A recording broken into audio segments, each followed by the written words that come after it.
On August 22nd, 2005, a 48-year-old man named David Castor was found face down on his bed in Onondaga County, New York. He was naked. He was covered in vomit and blood.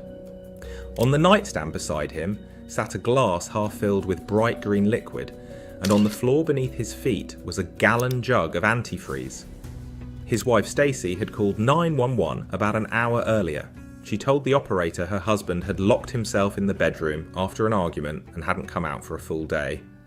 She said he was depressed. When police kicked in the bedroom door, she screamed that he wasn't dead.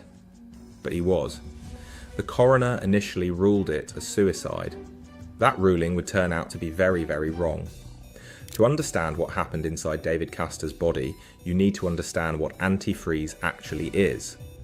The active ingredient in most automotive antifreeze is a compound called ethylene glycol. It's colourless when diluted, essentially odourless, and it has a distinctly sweet taste. That sweetness is part of what makes it so dangerous. Mixed into a drink, you might not notice it at all.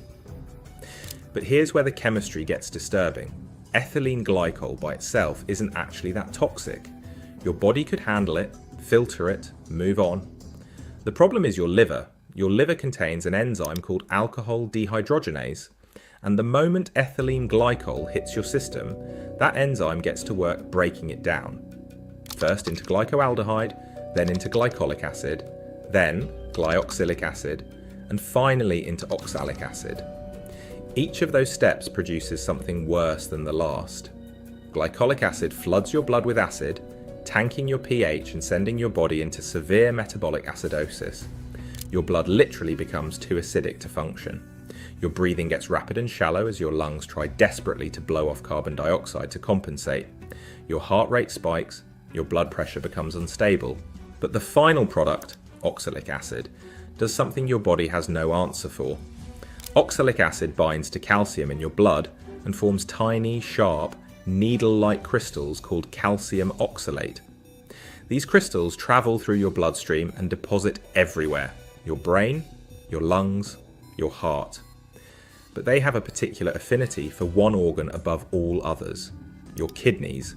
Your kidneys filter roughly 180 litres of blood every single day. They're built to catch things that don't belong. So when calcium oxalate crystals come flooding through, the kidneys do exactly what they're designed to do. They catch them. The crystals lodge inside the proximal tubules, the tiny structures where your kidneys do most of their filtration work. Once there, they don't just sit passively. They puncture cell membranes. They destroy mitochondria. They trigger massive inflammation and oxidative stress. The tubular cells begin dying in waves, a process called acute tubular necrosis. And as more and more of those tubules are destroyed, the kidneys start to shut down. Urine output drops to almost nothing. Toxins that would normally be filtered out begin accumulating in the blood. Potassium levels spike, which can stop the heart.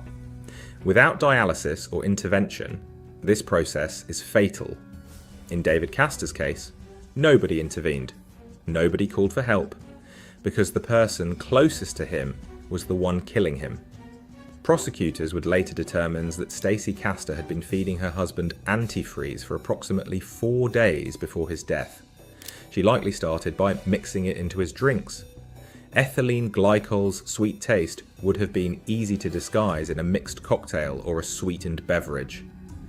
As the poisoning progressed and David became more incapacitated, too weak and confused to resist, investigators believe Stacy switched to a more direct method. In the kitchen trash, police found a brand new turkey basta. It smelled like alcohol, had traces of green liquid inside it, and David Castor's DNA was found on the tip. Only on the tip, not on the handle. Someone had used that basta to force antifreeze down his throat while he was too sick to fight back. Think about that for a second. The 3 stages of ethylene glycol poisoning typically unfold over 24 to 72 hours. Stage 1 is neurological. Within the first few hours, you appear drunk, confused, disoriented. You slur your words, lose coordination, maybe vomit. Stage 2 kicks in around 12 hours. Your heart begins racing. Your breathing becomes laboured. Your blood pH is plummeting. Stage 3 arrives between 24 and 72 hours, and that's when the kidneys fail. Flank pain, dramatically reduced urine output, acute tubular necrosis from all those calcium oxalate crystals shredding the inside of your renal tubules. David Castor went through all 3 stages over the course of days. Locked in his bedroom, with his wife on the other side of the door. She told police he was in there because he was depressed. She told them he'd been drinking. She never called for medical help, not once. At the morgue, Chief Deputy Medical Examiner Robert Stoppacher performed the autopsy. When he examined David's kidneys, he found them riddled with crystals. Calcium oxalate packed into the tubular walls. It was textbook ethylene glycol poisoning. The kidneys had been destroyed from the inside out. At first, investigators treated the case as a tragic suicide, but a few things didn't add up. Stacey's fingerprints were on the glass of antifreeze. David's fingerprints were not. There was a loaded shotgun under the bed. If a man wanted to end his life, why would he choose to slowly poison himself over 3 days when a faster option was within arm's reach? And then there was the turkey baster. Investigators began digging deeper. They discovered that David wasn't Stacey's first husband to die under suspicious circumstances. Her first husband, Michael Wallace, had died in 2000 at the age of 38. His death had been attributed to a heart attack. But 3 months before he died, Wallace had told his doctor something strange. He said he felt drunk, even though he hadn't been drinking. That sensation, intoxication without alcohol, is one of the classic early signs of ethylene glycol poisoning. Stacey had blocked an autopsy at the time, so nobody looked any further. Until now. In 2007, investigators exhumed Michael Wallace's body. Toxicology found ethylene glycol. His kidney showed the same thing. Calcium oxalate crystals. The same pattern. The same poison. The same wife. When Stacey learned police had dug up her first husband, she panicked. And what she did next is almost hard to believe. Her daughter Ashley, who was 20 years old and had just started college, came home to visit. Stacey offered her a drink. Ashley said it tasted nasty, but she drank it because her mom insisted. The next morning, Ashley's younger sister Bree found her unconscious. Stacey had spiked the drink with a lethal combination of vodka, crushed pills, and medication. She'd been feeding it to Ashley for 17 hours. Beside Ashley's body was a typed suicide note. In it, Ashley supposedly confessed to killing both her father and her stepfather with antifreeze. There was just one problem. The note misspelled antifreeze as antifree 4 times. And when investigators had previously interviewed Stacey, they'd noticed something. She consistently mispronounced the word the exact same way, antifree. Detectives searched her computer and found multiple drafts of the note, all created while Ashley was at school. The timestamps proved Ashley couldn't have written it. Ashley survived.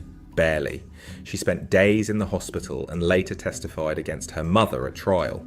In 2009, Stacey Castor was found guilty of second-degree murder for David's death and attempted second-degree murder for what she did to Ashley. The judge, Joseph Fahey, told her that in 34 years of working in the criminal justice system, he had never seen anyone like her. He said she was in a class by herself. Stacey Castor was sentenced to 51 years to life. She was found dead in her prison cell on June 11th, 2016. She was 49 years old. The motive, as far as prosecutors could establish, was money. She had forged David's will to cut out his son. She collected on life insurance. She had done the same with Michael Wallace. 2 husbands. Same poison. Same crystals in the kidneys. Same woman who never called for help. Ethylene glycol is cheap, widely available, and frighteningly easy to disguise. It doesn't show up on standard toxicology screenings. You have to specifically test for it. And the calcium oxalate crystals it leaves behind in the kidneys are one of the only reliable ways to identify the poisoning after death. David Castor's kidneys told the story his wife tried to hide. The crystals don't lie. If you want to see another case where someone's body chemistry revealed the truth that the people around them tried to bury, that video is on screen now. Click it.